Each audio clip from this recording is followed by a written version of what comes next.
కొత్త ఇంటికి ఎటువంటి వస్తువులు తీసుకెళ్లకూడదో మీకు తెలుసా? జీవితంలో ప్రతి ఒక్కరికి సొంత ఇల్లు కల అన్నది పెద్దది తప్పనిసరిగా ఉంటుంది. వారికి నచ్చిన విధంగా ఇల్లుని కట్టించుకోవాలని, సొంత ఇల్లు ఉంటే బాగుంటుందని అనుకుంటూ ఉంటారు.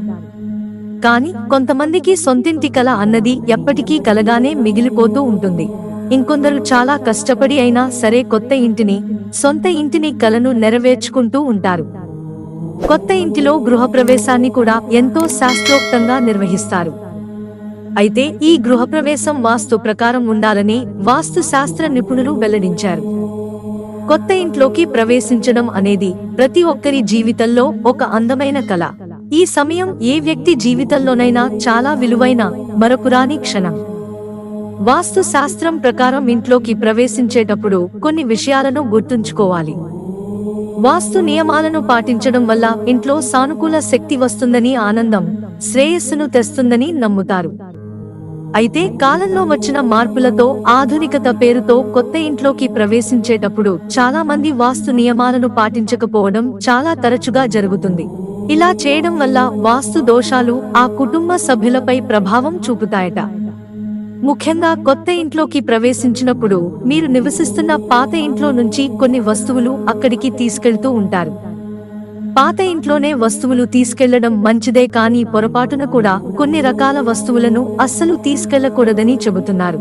మరి పాత ఇంట్లో నుంచి కొత్త ఇంట్లోకి ఎలాంటి వస్తువులు తీసుకెళ్లకూడదో ఇప్పుడు మనం తెలుసుకుందాం.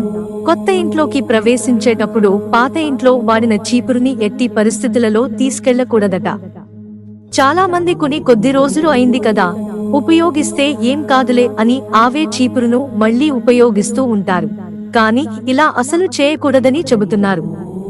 అదేవిధంగా తుప్పుపట్టిన ఇనుప వస్తువులు ఏవైనా సరే కొత్త ఇంట్లోకి తీసుకెళ్లకూడదట. ఉతకని మాసిన వస్త్రాలు, బట్టలు ఏవైనా ఉంటే వాటిని కూడా తీసుకెళ్లకూడదని చెబుతున్నారు. ముఖ్యంగా పనిచేయని గడియారాలు పొరపాటున కూడా తీసుకెళ్లకూడదట. పగిలిన గాజు వస్తువులు, గాజు పాత్రలు తీసుకెళ్లకూడదని, దీనివల్ల నెగటివ్ ఎనర్జీ ఇంట్లోకి ప్రవేశిస్తుందని చెబుతున్నారు. అలాగే విరిగిపోయిన ఫర్నిచర్ ని కూడా ఇంట్లోకి తీసుకెళ్లకూడదట. మూత లేకుండా గాలి చొరబడే విధంగా ఉప్పును ఎట్టి పరిస్థితులలో ఉంచకూడదు. ఎందుకంటే ఉప్పుకో నెగటివ్ ఎనర్జీని ఆకర్షించే గుణం ఉంటుంది. కాబట్టి అలా మీరు పాత ఇంట్లో మూత లేకుండా గాలికి వదిలేసిన ఉప్పు ఉంటే దానిని అక్కడే వదిలేయడం మంచిది. పగిలిపోయిన ఫోటో ఫ్రేమ్స్ కూడా కొత్త ఇంట్లోకి తీసుకెళ్లకూడదట. మిత్రులారా, ఛానల్ సబ్స్క్రైబ్ చేసుకోవడం మర్చిపోకండి. ధన్యవాదాలు.